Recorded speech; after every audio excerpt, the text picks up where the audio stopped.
Hi beautiful people, welcome back to my YouTube channel. This is me guys, Sanvi and you are watching San Non-Stop. तो guys दोबारा से एक नई video के साथ आज की जो हमारी वीडियो है, टॉपिक है India versus China. Why is India poor than China.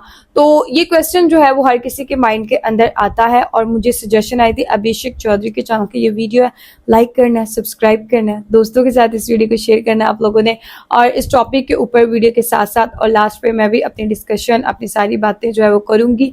और क्या है कि एक क्वेश्चन जो है वो हर किसी के माइंड में था ये, और आज ये हमें क्लियर होने वाला है. तो बिना टाइम को let's start the video guys. 1980 में इंडिया चाइना से अमीर था, लेकिन आज चाइना इंडिया से 5 गुना ज्यादा अमीर हो चुका है.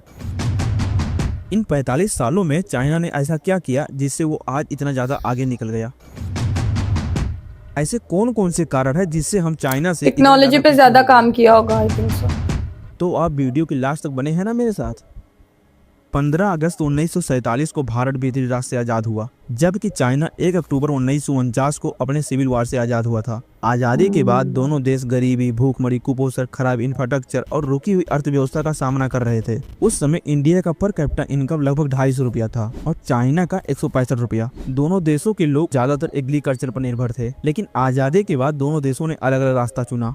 इंडिया ने चुना डेमोक्रेसी और आजाद भारत के पहले प्रधानमंत्री बने पंडित जवाहरलाल नेहरू. इनकी विचारधारा राष्ट्रवाद, समाजवाद और लोकतांत्रिक मूल्यों से प्रेरित था. उनका सपना था एक ऐसा देश जहां पर हर नागरिक को बराबर का मौका मिले, गरीबी खत्म हो, शिक्षा और औद्योगिक का विकास हो. और 1951 में भारत ने अर्थव्यवस्था को बेहतर बनाने के लिए अपनी पहली 5 साल की योजना बनाई, जिनमें मुख्य फोकस था कृषि क्षेत्र का विकास और उसे बेहतर बनाना. इसमें सरकार काफी हद तक सफल भी रही. जीडीपी ग्रोथ लगभग 2% से बढ़कर 3% तक पहुंच गया था, लेकिन कुछ सालों बाद सिस्टम बहुत स्लो चलने लगा. योजना बनाने में देर, पॉलिसी इम्प्लीमेंट करने में और भी देर. किसी भी बिजनेस को स्टार्ट करने से पहले गवर्नमेंट से लाइसेंस लेने पड़ने लगा. फैक्ट्री खोलनी है, लाइसेंस लो. इम्पोर्ट या एक्सपोर्ट करना है, लाइसेंस लो. मशीन खरीदनी है, लाइसेंस लो. ये सिस्टम बन गया था एक तरह से लाइसेंस राज, जिसमें बिजनेस स्टार्ट करने से पहले कागज बनवाने और फाइल अप्रूवल कराने में महीनों लगने लगे, जिसका नतीजा होता था कि बहुत सारे बिजनेस आइडिया सिर्फ पेपर पर ही रह जाते थे. जो काम एक मंथ में हो सकता था वो कई महीनों में भी नहीं होता, जिससे देश की ग्रोथ स्पीड स्लो हो गई. 1991 में भारत ने अर्थव्यवस्था को सुधारने पर फोकस किया और लाइसेंस राज को समाप्त किया, जिसके बाद निजी निवेश और विदेशी कंपनियों का दौर खुला. धीरे धीरे अर्थव्यवस्था में सुधार भी होने लगा, लेकिन तब तक चाइना उससे काफी ज्यादा आगे निकल चुका था. वहीं चाइना ने अपनाया डिक्टेटरशिप, जिसके पहले राष्ट्रपति बने माओ जेदांग. इनका मानना था कि फार्मिंग से लेकर इंडस्ट्री तक सब कुछ गवर्नमेंट के कंट्रोल में होना चाहिए. इनका फोकस था कि अगले कुछ सालों में देश को ताकतवर और आत्मनिर्भर बनाना है. वो चाहते थे कि चीन को किसी दूसरे देश पर निर्भर नहीं रहना चाहिए, और इसी सपने को सच करने के लिए उन्होंने शुरू किया एक बड़ा अभियान, ग्रेट लीप फॉरवर्ड, जिसे 1958 से 1962 तक चलाया गया. जिसका टारगेट था खेतों से काम कर रहे लोगों को फैक्ट्री में भेजना. स्टील उद्योगों को बढ़ावा देने के लिए कृषि उत्पादन को नजरअंदाज किया गया, जिसकी वजह से चीन में अकाल पड़ गया और 5 करोड़ से ज्यादा लोग भूख से मर गए. 1980 तक भी भारत चीन से अमीर था. भारत के प्रति व्यक्ति का आय 2665 रुपया, जबकि चाइना के प्रति व्यक्ति का आय मात्र 1194 रुपया था. 1981 तक ग्रामीण इलाकों में 88% चाइनीज गरीब थे, लेकिन पिछले 45 सालों में चाइना ने 80 करोड़ लोगों को गरीबी रेखा से बाहर निकाल दिया. आज चाइना में लगभग गरीबी शून्य हो गया है. वहीं भारत में अभी भी 20 से 25% लोग गरीबी रेखा से नीचे हैं. भारत ने प्रगति की है, लेकिन आज भी ग्रामीण इलाकों में बिजली, पानी, सड़क जैसे बेसिक चीजों की कमी से जूझ रहा है. और चाइना आज दुनिया का मैन्युफैक्चरिंग हब बन गया है. पूरे दुनिया में 18% से ज्यादा एक्सपोर्ट अकेले चाइना करता है, जबकि भारत सिर्फ 4.3% ही निर्यात करता है. चाइना आज दुनिया का दूसरा सबसे बड़ा अर्थव्यवस्था वाला देश बन चुका है और भारत 5वां सबसे बड़ा अर्थव्यवस्था वाला देश है. चाइना का total GDP $19.23 trillion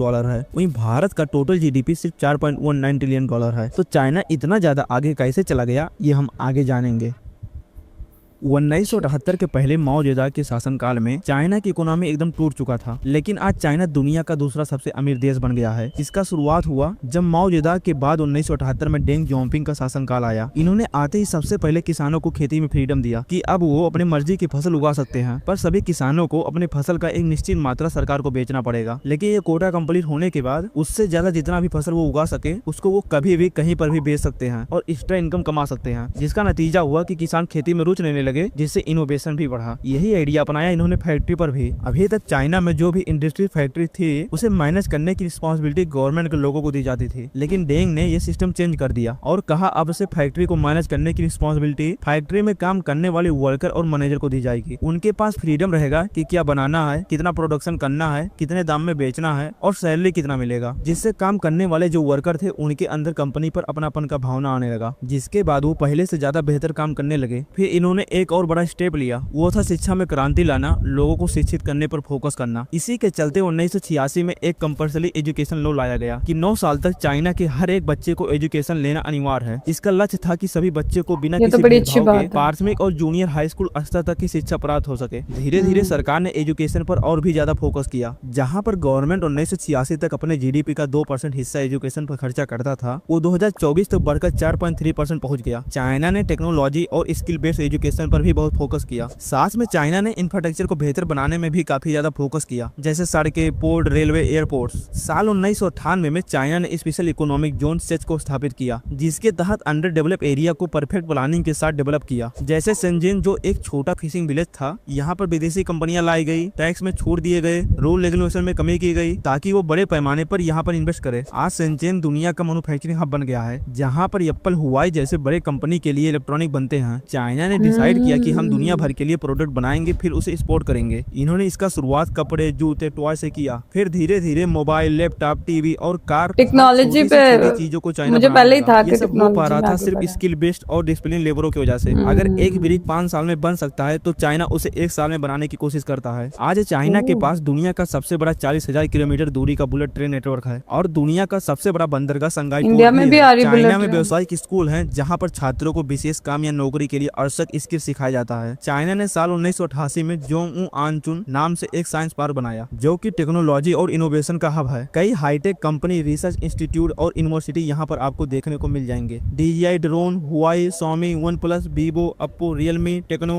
Lenovo laptop और हायर फ्रीज, ऐसे बहुत सारे बड़े बड़े कंपनी चाइना का ब्रांड है। चाइना के पास आज डीपसीक जैसे पावरफुल AI टूल है, जो पूरी दुनिया को टेक्नोलॉजी के क्षेत्र में हिलाकर रख दिया था। दुनिया का दूसरा सबसे बड़ा इलेक्ट्रिक व्हीकल वाला BYD कंपनी है, जो फीचर में टेस्ला को टक्कर देता है। टेस्ला को भाई टक्कर दे रहे हैं। अच्छा, चाइना और इंडिया की बात की जाए ना तो इंडिया भी तरक्की कर रहा है, चाइना भी तरक्की कर रहा है। ठीक है, मतलब मजीद आगे चाइना जो है वो 2nd पे है, USA 1st पे है और इंडिया 3rd पे है। मतलब इस तरह से जो है वो इनका एक चल रहा है, एक लिस्ट चल रही है, कौन आगे जा रहा है, कौन पीछे आ रहा है। लेकिन मैं एक चीज बोलना चाहूंगी कि हाँ, चाइना ने बहुत काम किया है, गुर्बत खत्म की है और टेक्नोलॉजी के ऊपर ज्यादा जो है उन्होंने काम किया है।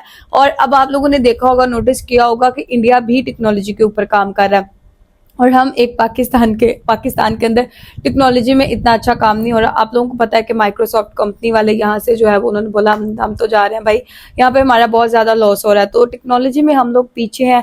चाइना और इंडिया जो है वो टेक्नोलॉजी को ही आगे लेकर स्किल बना के जो है वो आगे तरक्की कर रहे हैं, बढ़ रहे हैं, ये चीज तो माननी पड़ेगी। लेकिन बहुत अच्छी वीडियो थी, बहुत इन्फॉर्मेटिव वीडियो थी। आप लोगों को आज की वीडियो कैसी लगी जरूर बताइएगा, लाइक, सब्सक्राइब एंड शेयर कीजिएगा।